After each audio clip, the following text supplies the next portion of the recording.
బాలయ్య జై బాలయ్య జై జై బాలయ్య జై బాలయ్య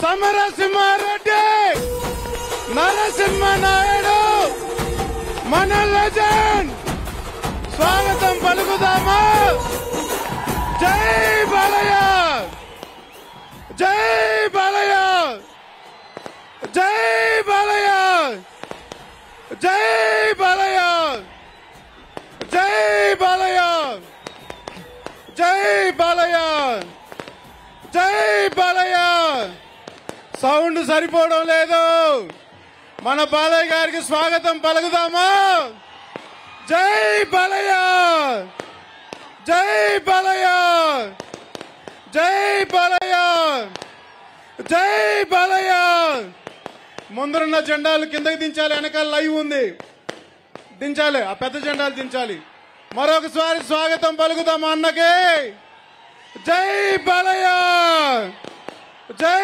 బాలయ్య జై బాలయ్య జై బాలయ్య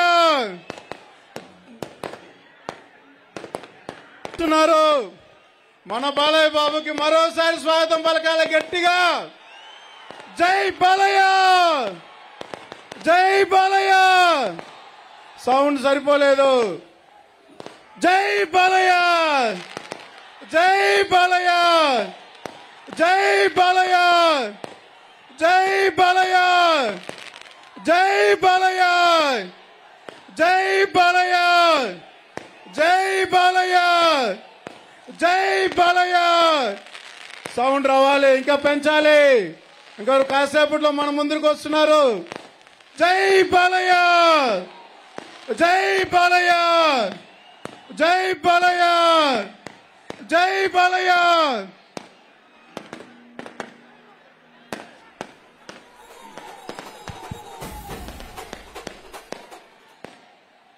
మన ముద్దుల మామయ్య సమరసింహారెడ్డి నరసింహ నాయుడు మన లెజెండ్ కాసేపులో మన ముందుకు వస్తున్నారు మరోసారి స్వాగతం పలకండి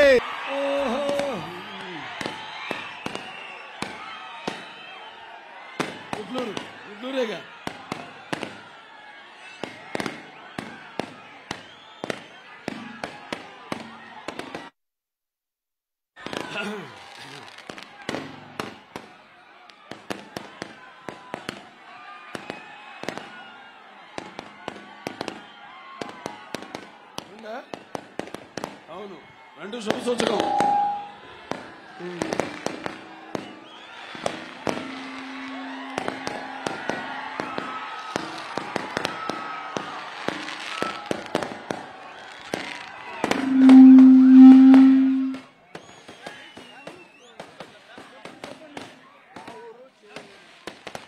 అందరికీ ముందుగా గుంటూరు గ్రామ ప్రజలందరికీ నా హృదయపూర్వక నమస్కారాలు ఈ యొక్క ఉరకలెత్తుతున్న ఉత్సాహంతో ఈనాడు ప్రజాస్వామ్య పరిరక్షణ కోసం బద్ధకంగా ఇక్కడికి విచ్చేసిన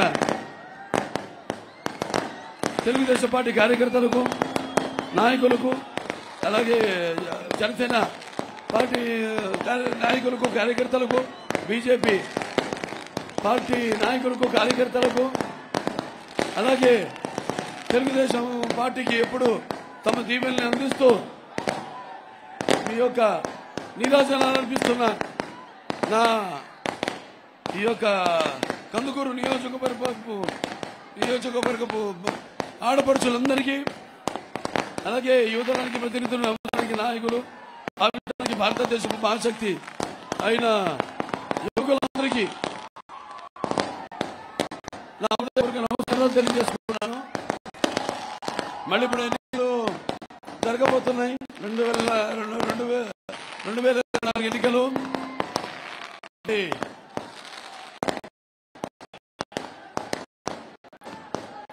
ఈనాడు మరొకసారి గతాన్ని గుర్తు చేసుకోవాల్సిన ఆవశ్యకత ఎంతో ఉంది.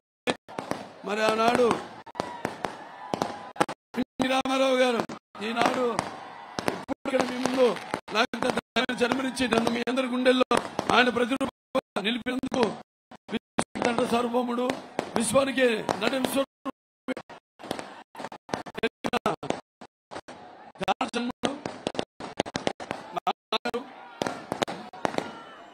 గురువు దైవం విశ్వవిఖ్యాత తెలుగుదేశం పార్టీ వ్యవస్థాపకులు నందమూరి తారక రామారావు గారికి ముందుగా ఆయన తలుచుకుంటూ మరియు సమాజమే దేవాలయ ప్రజల దేవుళ్ళందరూ ఒక దేవుండి అని నిర్మించి ఆనాడు తెలుగుదేశం తెలుగు వాళ్ళ అపాసవుతుంటే ఆనాడు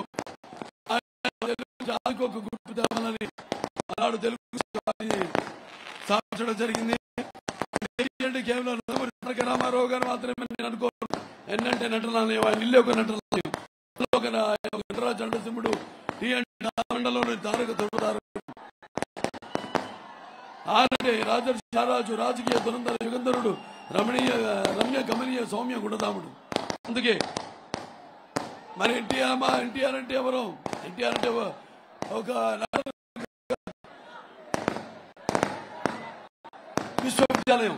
ఎన్టీఆర్ అంటే ఒక నటనం. ఎన్టీఆర్ అంటే నవరసాలకు ఒక అలంకారం. ఎన్టీఆర్ అంటే ఒక నవరానికి ఆరంభ మంత్రం. ఎన్టీఆర్ అంటే ఒక నవజాతికి మార్గదర్శకం. అలాగే ఎన్టీఆర్ అంటే నానా జాతులకు దైవ స్వరూపం. అలాగే ఎన్టీఆర్ అంటే యువతరానికి యువక మార్గదర్శకం. అలాగే ఎన్టీఆర్ అంటే చేసే ఒక అగ్నికణం. అలాగే ఎన్టీఆర్ అంటే ఆయన నడిచిన మార్గమే భగవద్గీత సాగే ఒక జీవన విధానం. అందుకే ప్రజల గురించి పోయే నిత్య యమన నిత్యభూషణుడు. అలాగే అందరి గుండెల్లో శాశ్వతంగా నిలిచిపోయే ఒక నిత్యామృతాన్ని తాగిన దేవుడు అన్నాడు. మరణం లేని చిరస్మరణీయ స్మరణీయుడు అనిపించుకున్నాడు. అలాగే ఎవరు అంత ఘనంగా జీవించారని ఒక మహోత్తమైన జన్మను పొందాడు నందమూరి తారక రామారావు. ఆయనకి మరణం ఏది? ఆయన నిరంతరం వెలిగే ఒక నిత్య మహానుభావుడు నందమూరి తారక రామారావు. ఆనాడు మరి ఒక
అవి ప్రవేశపెట్టి వాటి అమలు చేయాల్సిందే తప్ప లేకపోతే వాళ్ళకి అసలు ముందు భవిష్యత్తే లేదు.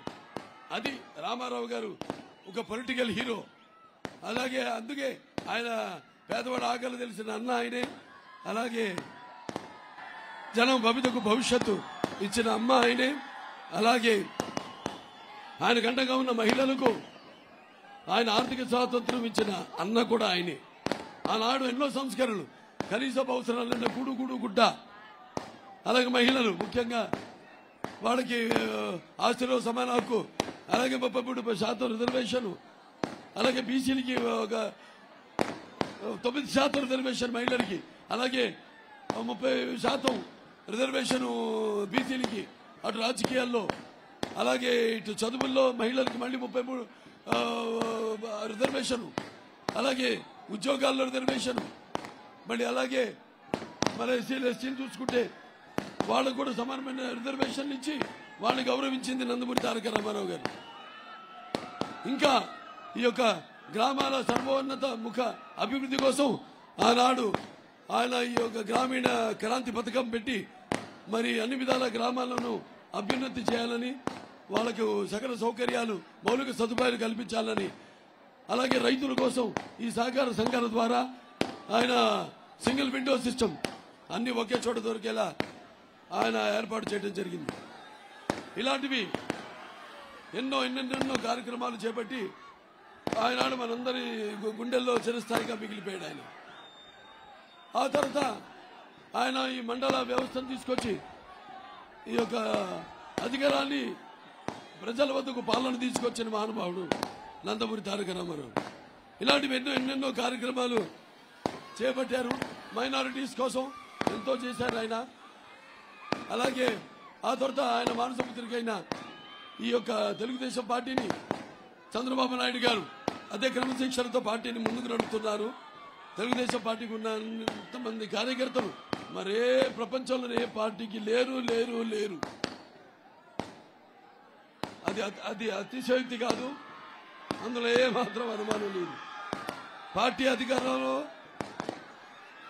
ఉన్నప్పుడు ఏమి ఆశించకుండా పార్టీ అధికారంలో లేనప్పుడు మరి జెండాని భుజాన్ని మోసుకుని తమ కుటుంబాలకు సైతం లెక్క చేయకుండా మనందరినీ ఒక కుటుంబంగా వసుదైక కుటుంబం కలిపిన మహానుభావుడు నందమూరి తారక రామారావు. తెలుగుదేశం కేవలం ఒక రాజకీయ పార్టీ మాత్రమే కాదు, అదొక వ్యవస్థ, అదొక సంస్థ. అందరూ కూడా వాళ్ళ ప్రాణాలకు సైతం లెక్క చేయకుండా ప్రాణాలను కూడా ఒడ్డి మరి పార్టీ కోసం హర్నిశలు ఎన్నో అక్రమాలు, దౌర్జన్యాలు, మాయలు, మోసాలు అవతల వాళ్ళు చేసినా కూడా వాటిలన్నిటి భరిస్తూ ప్రతిసారి కూడా మన రాష్ట్రం కానీ మన పార్టీ కానీ అధికారంలో లేనప్పుడు లేకపోతే అవకాశం దొరికినప్పుడు ఎప్పుడూ పార్టీకి అండగా ఉంటూ ఉన్నారు. 82లో పార్టీ పెట్టినప్పుడు 83లో గెలిపించారు, మీరు రథసారథులు మీరు నడిపించారు. అలాగే 84లో ప్రజాస్వామ్యం కూనీ చేపట్టప్పుడు ఆయన పదవిచ్యుతుడైనప్పుడు మీరంతా కూడా తిరిగి ప్రజాస్వామ్యానికి పట్టం కట్టారు. మళ్ళీ మొన్న 2009లో అవిభక్త రాష్ట్రం 2 ముక్కలైనప్పుడు మీరంతా కూడా తెలుగుదేశానికి అండగా ఉండి చంద్రబాబు నాయుడు గారి మీద నమ్మకంతో ఆయనకున్న విజన్ ఏదైతే 2020తో ముందుకు వచ్చారో అసలు ప్రపంచ దేశాలకే ఆయన విజన్ ఒక ఆదర్శం. అటువంటి చంద్రబాబు నాయుడు గారి నాయకత్వంలో తిరిగి తెలుగుదేశం పార్టీకి ఆంధ్ర రాష్ట్ర ముఖ్యమంత్రిగా మీరంతా ఎన్నుకున్నారు. మరి చంద్రబాబు నాయుడు గారు కూడా ఎన్నో కార్యక్రమాలు చేపట్టడం జరిగింది. ఆనాడు అవిభక్త రాష్ట్రంగా ఉన్నప్పుడు కూడా ఎన్నో విద్యను దానం చేశారు. మరి విద్య చాలా అవసరం, ఎందుకంటే ముందు తరాల వాళ్ళకి ముందు జరగబోయేది మిషనరీ లీడర్ ఆయన. కాబట్టి ఒక విద్య విషయంకి వస్తే 1 కిలోమీటర్కి ఒక ప్రాథమిక పాఠశాల, 3 కిలోమీటర్లకు ఒక అప్పర్ ప్రైమరీ, అలాగే 5 కిలోమీటర్లకు ఒక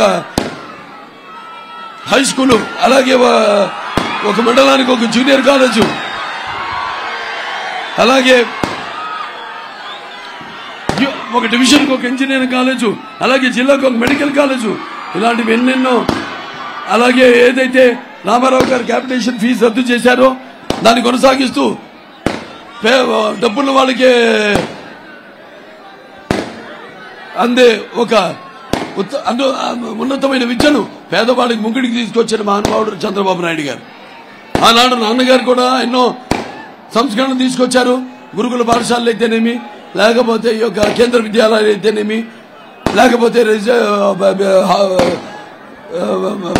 hostel BC SC residential hostels అయితేనేమి, లేకపోతే ఐఐటీలు అయితేనేమి, పాలిటెక్నిక్ కాలేజీలు అయితేనేమి, ఇవన్నీ కూడా ఆనాడు తీసుకొస్తే మరి చంద్రబాబు నాయుడు గారు కూడా అవన్నీ అందరికీ పేదల వాళ్ళకు కూడా విద్యను లభ్యమయ్యేటట్టు ఆయన అందించడం జరిగింది.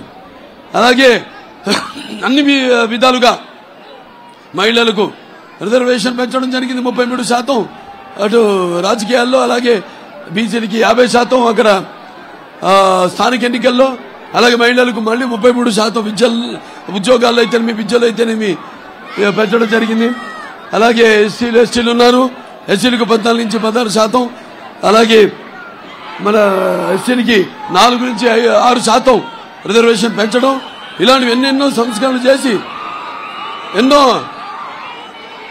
కార్పొరేషన్లు పెట్టి ఫైనాన్స్ కార్పొరేషన్లు అందరికి కూడా అన్ని రకాలుగా అన్ని అందేలా ఆయన నాడు అందరికీ సమాజ స్థాపన కోసం, సమాజంలో ఉన్న వ్యత్యాసాలను తొలగించడం కోసం, అలాగే సామాజిక న్యాయం చేయడం కోసం ఆయన ఎంతో కృషి చేశారని మరి వాడు చూస్తున్నాం. మరి ఎక్కడికక్కడ ఇప్పుడు ఈ 5 ఏళ్లలో ఒక ఛాన్స్ అంటూ అధికారంలోకి వచ్చి ఈనాడు మన రాష్ట్రాన్ని ఒక 10, 20, 25 సంవత్సరాలు వెనక్కి నెట్టాడు ఈ జగన్. మాట తప్పనంటూ మంట పెట్టేశాడు. మడమ తిప్పనంటూ మెడలు విరిచేశాడు. అలాగే నా బీసీలు, నా ఎస్సీలు, నా ఎస్టీలు, నా మైనారిటీలు అంటే రాష్ట్రం అంతా కూడా కాష్టాలో మార్చేశాడు. మద్యపాన నిషేధం అన్నాడు. అలాగే పేదల యొక్క అన్నపానీయాలు మొత్తం తన మద్యపాన వ్యాపారంలో ముంచేశాడు. అలాగే జగన్ అన్నట్టు జలగంలా పీడిస్తున్నాడు. అలాగే మావయ్యనంటూ మన మనోభావాలను తగలబెట్టాడు. అలాగే అవ్వ తాతల నోటిగాడ బుబ్బలాగేసుకున్నాడు. అలాగే నవరత్నాలంటూ మన నడువులన్నీ కురుంగదీశాడు. అలాగే నేనున్నానంటూ నువ్వు ఉంటే ఎంత కుర్రతో దుర్మార్గం దగా మోసం ఉంటుందో నిరూపించాడు. అలాగే మరి దళితులకు అండగా ఉంటానని చెప్పి వాళ్ళ చావులతో తన కేకలు ఆర్పుకున్నాడు, తన ఆకలి కేకలు ఆర్పుకున్నాడు. అలాగే నా అక్క చెల్లెలు, నా అన్నదమ్ములంటూ ఆక చెల్లెల అన్నదమ్ముల ఆస్తిలోనే వాట అడుగుతున్నాడు. అలాగే నా ఆడపడుచులంటూ వాళ్ళ ఉసురు పోసుకుంటున్నాడు. అమరావతి రైతుల బతుకులు రక్తపు ముద్దగా చేసే మార్చాడు. అలాగే ఈ రాష్ట్రపు ముఖ్యమంత్రిని అంటూ దినకంత్రి పాలన చేస్తున్నాడు. అలాగే నాయకుడిని అంటూ నయవంచకుడుగా మారాడు. ఇలా అలాగే మన ఈ రాష్ట్రం ఇంకా 100 ఏళ్ల వరకు ప్రజలకు దొరకకుండా ఈ యొక్క ఇసుక పాత్రలతో వేశాడు. అలాగే మన ఈ యొక్క జే బ్రాండ్, ఈ చీప్ లిక్కర్ పేరుతో జే బ్రాండ్ మద్యాన్ని తీసుకొచ్చి లక్షల కోట్లు దోపిడీ చేస్తున్నాడు. అలాగే ఈ యొక్క ప్రభుత్వం తయారు చేసే ఈ కల్తీ మద్యాన్ని సేవించడంతో ఎంతో మంది ఆడపడుచులు వాళ్ళ తాలుబొట్లు పోగొట్టుకున్నారు, తెంచుకున్నారు. ఇలా ప్రతి విషయంలో కూడా ఇవాళ మరి ఏవో నవరత్నాలు అన్నాడు. ముందు 3 సంవత్సరాలేమో రాజధాని పేరుతో కాలం గడిపాడు. ఆ తర్వాత నవరత్నాలు అంటూ ఈ యొక్క దానికోసం ఎంతో అప్పు చేశాడు. 12 లక్షల కోట్ల రూపాయలు అప్పు చేశాడు. ఆ 12 లక్షల కోట్ల రూపాయలు అతను పెట్టేది, అతను ఖర్చు పెట్టేది 2.5 లక్షల కోట్ల రూపాయలు. మిగతా మరి 10 లక్షల కోట్ల రూపాయలు ఏమైందని అడగాలి, మనం నిలదీయాలి మనం. అలాగే ఏమో పుట్టిన ప్రతి బిడ్డకి 15,000 అన్నాడు, ఒక బిడ్డకి ఇస్తున్నాడు 15,000. సో ఇవన్నీ కూడా మీరు దృష్టిలో పెట్టుకుని రేపు మనం ఈ భారం అంతా అతను చేసిన అప్పులని కూడా తీర్చాల్సింది మనమే, గుర్తుపెట్టుకోండి. ఇవాళ ఒక్కొక్కరి మీద సుమారుగా ఒక 10 లక్షల దాకా అప్పుల భారం ఉంది మీ ఒక్కొక్కరి మీద, అది మీరు గుర్తుపెట్టుకోవాలి. అలాగే ఇవాళ వైకాపా ప్రభుత్వ అధికారంలోకి వచ్చాక ఎస్టీలోకి సంక్షేమాన్ని పక్కన పెట్టి వాళ్ళని చిత్రహింసలు చేసే సంఘటనలే ఎక్కువగా చూసాం మనం. మరి ఆనాడు తెలుగుదేశం పార్టీ అధికారంలో ఉన్నప్పుడు మనం ప్రవేశపెట్టిన 25 ఏవైతే పథకాలు ఉన్నాయో అవన్నీ కూడా రద్దు చేసేసాడు. అలాగే మనం చూస్తే మన ఈ యొక్క ఎవరైతే ఈ డాక్టర్ సుధాకర్ మన యొక్క కోవిడ్ విపత్కర పరిస్థితుల్లో మాస్క్ అడిగినందుకు అతని మానసిక క్షోభకు గురి చేసి అతని బలన మరణానికి కారకుడయ్యాడు. అలాగే ఈ జడ్జి రామకృష్ణ గారు ఆయన మీద ఎన్నో అభియోగాలు మోపి కేసులు పెట్టి మరి ఆయన్ని మానసికంగా క్షోభ పెట్టాడు. అలాగే ఈ యొక్క ప్రభుత్వం యొక్క విధానాల్ని ప్రశ్నిస్తే పేద ఎస్సీలకి శిరముండలు చేయించాడు. అలాగే వాళ్ళ ఎమ్మెల్సీ అనంతబాబు దళితుడైన కార్ డ్రైవర్ని హత్య చేసి తీసుకెళ్లి డోర్ డెలివరీ చేశాడు. అలాగే ఈ యొక్క రాజధాని గురించి ఎవరన్నా ఉద్యమిస్తే నాయకులు వాళ్ళ మీద ఎస్సీ కేసులు పెట్టడం ఇలాంటివి చాలా చేశాడు. తెలుగుదేశం పార్టీ అధికారంలో ఉన్నప్పుడు మరి ఒక దళిత పేద విద్యార్థులకు వాళ్ళకి సబ్సిడీతో కూడిన రుణాలు ఇచ్చి ఇన్నోవా కార్లు ఇచ్చి వాళ్ళకి జీవన ఉపాధి కల్పించింది మన తెలుగుదేశం. అలాగే ఈ యొక్క దళిత యువ పారిశ్రామికులు ఎవరైతే ఉన్నారో వాళ్ళకి 1 కోటి రూపాయల దాకా రుణాలు ఇచ్చింది మన తెలుగుదేశం ప్రభుత్వం. ఇవాళ మొత్తం వ్యవస్థలన్నీ నిర్వీర్యం చేశాడు. ఇవాళ ఏదైతే మనం పెట్టామో ఈ అంబేద్కర్ విదేశీ విద్య దాని పేరు కూడా మార్చేశాడు. తన పేరు పెట్టుకున్నాడు జగన్ విదేశీ విద్య అని. దాని తర్వాత ఇష్టం వచ్చినట్టు తను ఎలా అనుకుంటే అలాగే రాజ్యాన్ని ఏలుతున్నాడు. రాజ్యం అనుకుంటున్నాడు, రాష్ట్రం అనుకోవట్లేదు. ఒక నియంతృత్వ పాలన జరుగుతుంది మన రాష్ట్రంలో. రేపు తెలుగుదేశం పార్టీ వచ్చాక మళ్ళీ అధికారంలోకి ఈ యొక్క అంబేద్కర్ విదేశీ విద్య ఏది ఉందో అది అమలు చేస్తాం. అలాగే ఈ యొక్క ఫైనాన్స్ కార్పొరేషన్ ద్వారా రుణాలు ఇప్పిస్తాం. అలాగే బెస్ట్ అవైలబుల్ స్టడీస్ దళితులకు అందిస్తాము. అలాగే ప్రతి ఒక్క పేద ఎస్సీ కుటుంబానికి 2 ఎకరాల కొనుగోలు భూమి అయితేనేమి, అలాగే సివిల్ స్టడీస్ కి వెళ్లేవాడు కోసం వాళ్ళకి ఫ్రీగా కోచింగ్ ఇస్తామని ఈ సభాముఖంగా మీ అందరు తెలియజేసుకుంటున్నాను. ఆనాడు ఎస్సీల్లో ఏబిసిడి వర్గీకరణ చేసింది మన తెలుగుదేశం ప్రభుత్వం. ఆనాడు సర్కారీ కమిషన్ కేఎల్ నారాయణ గారు ఉన్నప్పుడు దాన్ని మన శాసనసభలో ఆమోదం పొంది మళ్ళీ కేంద్రాన్ని పంపించి సుమారుగా 22,000 పైగా ఎస్సీలకి ఉద్యోగ కల్పన ఇవ్వడం జరిగింది. అలాగే మొన్న కూడా మనం ఈ యొక్క ఏబిసిడి వర్గీకరణ చేసే అసెంబ్లీలో దాని ఆమోదం పొంది మళ్ళీ అక్కడ పంపడం జరిగింది. మోడీ గారు కూడా దానికి ఆమోదయోగ్యంగా ఉన్నారు. తప్పకుండా ఏబిసిడి వర్గీకరణ చేసి తీరుతామని మీ అందరూ తెలియజేసుకుంటున్నాను. బీసీలు ఉన్నారు, మరి అందరూ కూడా బీసీ కార్పొరేషన్ ద్వారా మరి అన్ని రుణాలు కానీ ఉద్యోగాలు కానీ అన్ని రకాలుగా అన్ని సౌకర్యాలన్నీ సంక్షేమ అభివృద్ధి కార్యక్రమాలు మైనారిటీలు ఉన్నారు. ఆనాడు తెలుగుదేశం పార్టీ అధికారంలో ఉన్నప్పుడు ఈ BC SC ST minority finance కార్పొరేషన్లు పెట్టి సుమారుగా అన్నిటి కలిపి 75,000 కోట్ల రూపాయలు మనం కేటాయించడం జరిగింది. ఇవాళ చూస్తున్నాం మనం మొత్తం కార్పొరేషన్ అంతా లూటీ చేసేసాడు ఈ జగన్. 1 పైసా లేదు కార్పొరేషన్ లో. మొత్తం రేపొద్దున కావాల్సింది ఈ రాష్ట్రాన్ని మనమేదో ఉద్యోగాల కోసం వెళ్ళాలి తప్పదు. ఎందుకంటే ఇక్కడ పరిశ్రమలు రావట్లేదు, ఉన్న పరిశ్రమలు వెళ్లిపోతున్నాయి, మరి ఉద్యోగాలు లేవు, యువకులేమో. ఇవాళ చూస్తే మన దేశంలోనే ఈ గంజాయిలో అలాగే డ్రగ్స్ లో మొదటి పొజిషన్ లో ఉన్నాం. అలాగే మన రైతులు ఈ యొక్క రైతు వ్యవస్థను కూడా శాఖను కూడా నిర్వీర్యం చేసేసి మరి ఎంతో మంది రైతుల అప్పుల్లో కానీ ఆత్మహత్యల్లో కానీ మన దేశంలోనే మొదటి స్థానంలో ఉండేలా చేశాడు ఈ జగన్. ఇలా చూసుకుంటూ పోతే మొత్తం అన్ని వ్యవస్థల్ని అలాగే అందరిలో ఈ యొక్క విభజన తీసుకొచ్చి ఈ యొక్క రాష్ట్రాన్ని పరిపాలించాలని, అలాగే అతని ఆఖరి కోరిక ఏంటంటే మొత్తం ఈ రాష్ట్రాన్ని వదిలేసి మనం వెళ్లిపోవాలని, ఉద్యోగంలాగా వలస వెళ్ళొచ్చు. ఇవాళ మన భూములు కూడా రేపు వస్తే ఒక ప్రత్యేకమైన చట్టం తీసుకొచ్చి ఆ భూములని కూడా అతని పాస్బుక్ మీద అతని బొమ్మ పెట్టి అతని దగ్గర పెట్టుకుంటాడు. రేపు మనం మన భూమి మీద అప్పు తీసుకోవాలంటే అప్పు ముందే ఉంటుంది మన భూమి మీద. అతనే అప్పులు తీసేసుకుంటాడు మన భూమి మీద పాస్బుక్లతో అడ్డం పెట్టుకుని పట్ట పుస్తకాలతో. ఇవన్నీ మీరు గుర్తుపెట్టుకోవాలి.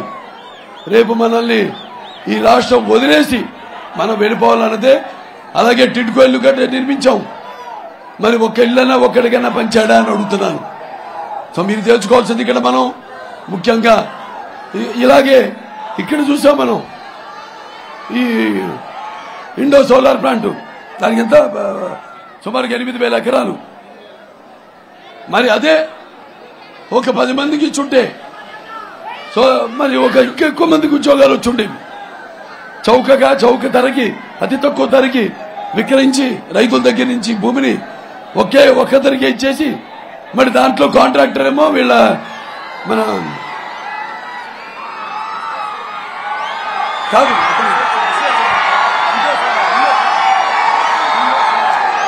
వాళ్ళ అల్లుడు శరత్ చంద్రారెడ్డి సార్, అదే ఎవరో దానికేమో మరి దాంట్లో కాంట్రాక్టర్ ఏమో విజయసాయి రెడ్డి గారి అల్లుడు A2 ముద్దాయి.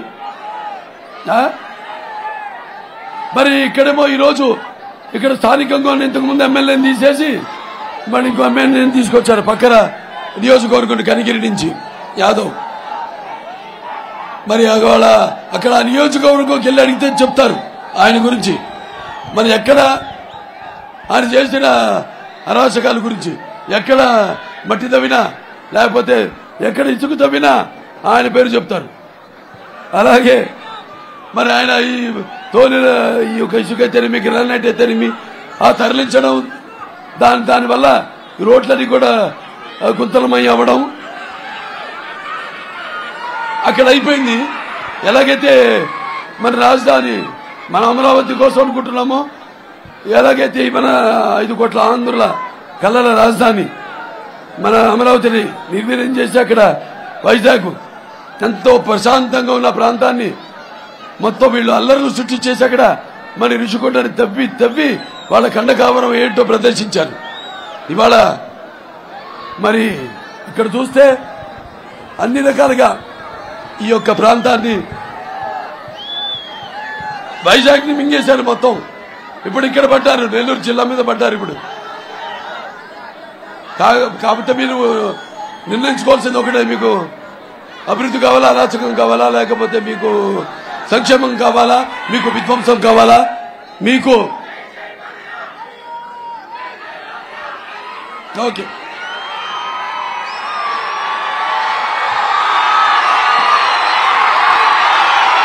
మీకు చీకటి రాజ్యం కావాలా, లేకపోతే మీకు స్వర్ణయుగం కావాలా, లేకపోతే చీకటి రాజ్యం కావాలా అన్నది మీరంతా తెలుసుకో. మీకు కట్టడాలు కావాలా లేకపోతే కూల్చడాలు కావాలా అన్నది మీరంతా నిర్ణయించుకోవాలి. ఇప్పుడు మన తెలుగుదేశం పార్టీ ఈ సూపర్ 6 మేనిఫెస్టోతో మీ ముందుకు వచ్చింది. మహిళలు మీకు మరి అందరు కూడా 3 గ్యాస్ సిలిండర్ ఉచితంగా సంవత్సరానికి, అలాగే బస్సులో ఫ్రీగా ప్రయాణం చేసే సౌలభ్యం, అలాగే ప్రతి మహిళ కూడా 1,500 రూపాయల నెలకి, అలాగే చదువుకుంటున్న బిడ్డకి ఎంతమంది ఉంటే వాళ్ళకి 15,000 రూపాయలు, అలాగే నిరుద్యోగ భృతి ఎవరైతే ఉన్నారో నిరుద్యోగ యువకులు వాళ్ళకి 3,000 రూపాయలు, అలాగే ఈ యొక్క జాబ్ క్యాలెండరు, అలాగే రైతులు ఉన్నారు వాళ్ళకి ఇక ముందు అటు సంవత్సరం ఈ బీమా 20,000 రూపాయలు అందిస్తాము. అలాగే ఈ వృద్ధాప్య పింఛన్ ఏదైతే 2 లక్షల మందికి అబ్బా తాతలకి తను తీసేశాడో అవి కాకుండా అందరికి కూడా 3,000 కాకుండా 4,000 ఇస్తామని మనం ప్రకటించడం జరిగింది. ఇలాగా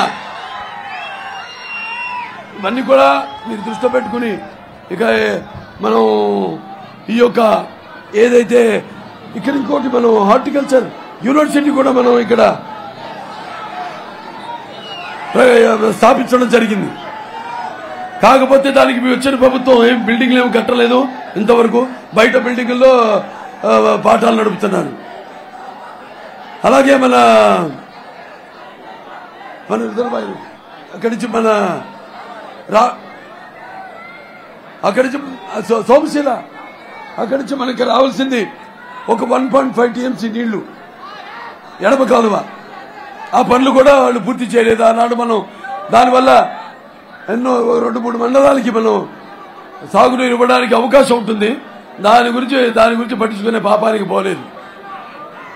రాళ్లపాడు ప్రాజెక్టు రిజర్వాయర్ ఎడమ కాలువ అలా మొత్తం అన్ని వ్యవస్థలు నిర్వీర్యం చేసుకుంటూ ఇక రేపు ధరలు కూడా ఆకాశానికి అంటుకున్నాయి. అటు చూస్తే మనం ఒక విద్యుత్ ఛార్జీలు 7 సార్లు పెంచడం జరిగింది. అలాగే మన పెట్రోల్ ధరలు కానీ డీజిల్ ధరలు కానీ ఆర్టీసీ ఛార్జీలు 5 సార్లు పెంచడం జరిగింది. ఇక ఇంటి మీద ట్యాక్స్, నీటి మీద ట్యాక్స్, ఆస్తి మీద ట్యాక్స్, చివరికి చెత్త మీద కూడా ట్యాక్స్ వేసేసి వాళ్ళు ఇష్టం వచ్చినట్టు వాళ్ళు ఇష్టారాజ్యంగా ఈ యొక్క రాష్ట్రాన్ని ఎడుతున్నారు. ఇవన్నీ గుర్తుపెట్టుకుని మరి ఆనాడు ఎలాగైతే 17,000 కోట్ల రూపాయలతో మనం కట్టుబట్టలతో రాజధాని లేని రాష్ట్రంగా మనం వచ్చాము, ఎలాగైతే ఆ 17,000 కోట్ల రూపాయలు చంద్రబాబు నాయుడు గారు లోటు బడ్జెట్ పూడ్చారో మళ్ళీ ఎలా ఒక తలసరి ఆదాయాన్ని కూడా మన ప్రతి ఒక్కరి తలసరి ఆదాయాన్ని పక్క రాష్ట్రాలతో ధీటుగా వాటిని దాటేలా కూడా ఆ స్థాయికి తీసుకెళ్లాలి. ఇవన్నీ కూడా దృష్టిలో పెట్టుకుని మరి ఇవాళ అందరు కలిసాం. తెలుగుదేశం అలాగే జనసేన మరియు బీజేపీ ఈ యొక్క కూటమి శక్తిని ఎదుర్కొనే శక్తి ఇంకెవరికి లేదని సందర్భంగా మీకు తెలియజేసుకుంటున్నాను. ఈ యొక్క కూటమి ఒక నిప్పుల ఉప్పెన. ఈ కూటమి అన్నది ఒక అగ్నిపర్వతం విస్ఫోటన. ఈ కూటమి అన్నది ఒక పాశుపతాస్త్రం. సో మీరందరూ కూడా తిరిగి మన రాష్ట్రానికి పునర్వైభవం తీసుకోవాలి. అలాగే మన ఆత్మాభిమానాన్ని కూడా మనం కాపాడుకోవాలి. మన కోసం, మన రాష్ట్ర భవిత కోసం, మన భావి తరాల కోసం మనం ఎంతో ముందు చూపుతో చంద్రబాబు నాయుడు గారు 2047 విషయంతో ముందుకొచ్చారు. మనం కూడా ముందు ఆలోచించాలి. ముందు ఆయనతో పాటు అసలు ఆయన అన్నాడు, అందరి ఇంటికి నేను ఒక పెద్ద కొడుకుని, మీ అందరినీ నేను ఆదుకుంటాను, ఈ రాష్ట్రపు విపత్కర పరిస్థితుల నుంచి నేను కాపాడుతాను. మరి ఆయన ఆలోచనలో కానీ ఆయన ఆచరణలో కానీ మనం ఎవరో ఆయనకి సాటి రాము.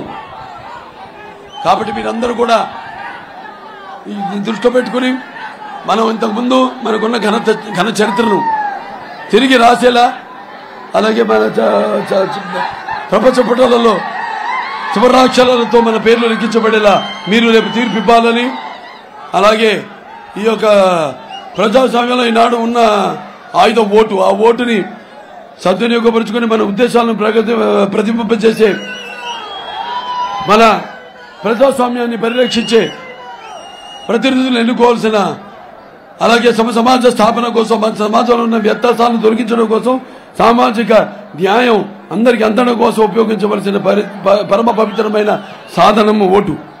ఆ ఓటుని మరి వెలగట్టి కొదువు పెట్టి మీ యొక్క స్వార్థాలకి, మీ యొక్క స్వప్రయోజనాలకి వినియోగించారో మీ ఓటుని మీరు దుర్వినియోగపరుచుకున్నట్టు అవుతుంది. అలాగే మీ స్వాతంత్రాన్ని, మీ ప్రజాస్వామ్యాన్ని మీరే హత్య చేసినట్టు అవుతుందని మీ అందరు తెలియజేసుకుంటూ, మరి రేపు జరగనున్న ఎన్నికల్లో మీ యొక్క పరమ పవిత్రమైన విలువైన ఓట్లను మన సైకిల్ గుర్తుకే 2 ఓట్లు, ఇటు కందుకూరు ఎమ్మెల్యేగా ఇంటూరి నాగేశ్వరరావు గారిని,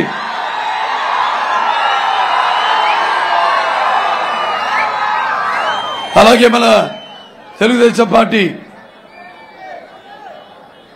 లోకసభ అభ్యర్థి అయిన ప్రభాకర్ రెడ్డి గారిని అత్యధికమైన మెజార్టీతో అఖండమైన విజయాన్ని చేకూర్చవలసిందిగా కోరుకుంటూ, మరొక నటుడిగా ఆదరిస్తూ వచ్చారు. ఒకటి నేను కళ్ళు మూసుకుంటే కనేది కల, కళ్ళతో అభినయించేది కల, నిద్రపోతున్నప్పుడు కనేది కల, నిద్రపోతున్న సమాజాన్ని మేల్కొల్పేది కళ. ఇవాళ నాకు తెలిసి ఇక్కడ కందుకూరులో నా సినిమా నరసింహనాయుడు అనుకుంటా చలనచిత్ర పరిశ్రమ రికార్డు. మొదటి సినిమా 100 రోజులు ఆడింది. అలాగే మొదటి సినిమా సిల్వర్ జూబ్లీ కూడా ఆడింది. ఏ రికార్డులు కూడా ఇప్పటిదాకా. ఆ తర్వాత అఖండ చరిత్ర సృష్టించాలన్న మేమే, దాన్ని తిరగ రాయాలన్న మేము. ఆనాడు మళ్ళీ నా చరిత్రని నేనే తిరగ రాసుకున్నాను అఖండ సినిమాతో. ఇవాళ మళ్ళీ మన రాష్ట్ర చరిత్ర కూడా, భావి చరిత్ర కూడా మీ చేతుల్లో ఉంది. మీ తలరాతలు మీ చేతుల్లో ఉంది. కాబట్టి ఏదైతే పిడికిలు బిగించి మీరంతా ఇక్కడ ఉరుకలెత్తుతున్న ఉత్సాహంతో ఇచ్చేశారో, నా సందేశాన్ని విన్నారో, ఇదే నా కార్యాతురణం సుఖం నా నిద్ర. ఇక ఇదే పని మీద ఉండాలి మీరు. సుశిక్షితులైన సైనికుల్లాగా రక్తానికి జాతి లేదు, మాంసానికి మతం లేదు, చర్మానికి కులం లేదు. అందరూ కలిసికట్టుగా. ఇంతకుముందు మన తెలుగుదేశం పసుపు శుభానికి సంకేతం. అలాగే పసుపు శుభ వేడుకలకు స్వాగత గీతం. అలాగే పసుపు మన ఆరోగ్యానికి ఒక గొప్ప ఆయుర్వేద ఔషధం. మన పసుపు అభివృద్ధికి నిదర్శనం. మన పసుపు సంక్షేమానికి నిర్వచనం. మన పసుపు ఆత్మగౌరవానికి ఎగరేసిన కేతనం. అలాగే మన పసుపు ఆత్మాభిమానానికి ఒక నిలువెత్తు రూపం. అలాగే మన పసుపు ఆత్మవిశ్వాసానికి నిజమైన సంకేతం. ఇవన్నీ దృష్టిలో పెట్టుకుని చేసినవి రేపు చేయబోయే మేనిఫెస్టోతో ముందుకొచ్చాం. సూపర్ 6 మేనిఫెస్టోతో మీరు మన తెలుగుదేశం అభ్యర్థులను గెలిపించాలని, ప్రజాస్వామ్యాన్ని నిలబెట్టాలని, గెలిపించాలని మనస్ఫూర్తిగా కోరుకుంటూ నేను సెలవు తీసుకుంటున్నాను. జై తెలుగుదేశం, జై తెలుగుదేశం, జై తెలుగుదేశం, జై జనసేన, జై జనసేన, జై జనసేన, జై బీజేపీ, జై బీజేపీ, జై బీజేపీ, జై కూటమి, జై ఎన్డీఏ, मेरा भारत महान. It's about time to break it down. You ready? Psycho, psycho, psycho, Bhavani. Cycle, cycle, cycle, Ravani. Psycho, Bhavani. Cycle, Ravani. Psycho, Bhavani. Cycle, Ravani. Sima chellamma, addile chinnamma, sisela mamma, antundakadera.